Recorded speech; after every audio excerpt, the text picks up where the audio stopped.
متابعين الكرام، قمنا اليوم باستبدال سيستم مضخات الفيلا، مضخات المياه مثل ما انتم شايفين. عندنا هذا السيستم الجديد، طبعا نوع ايطالي، افضل براند موجود في السوق.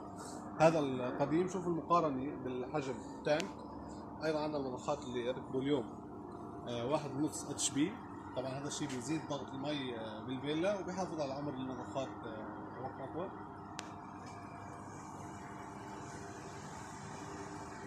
للتذكير متابعينا، خدماتنا متوفره لكم في جميع امارات دولي. تحياتنا من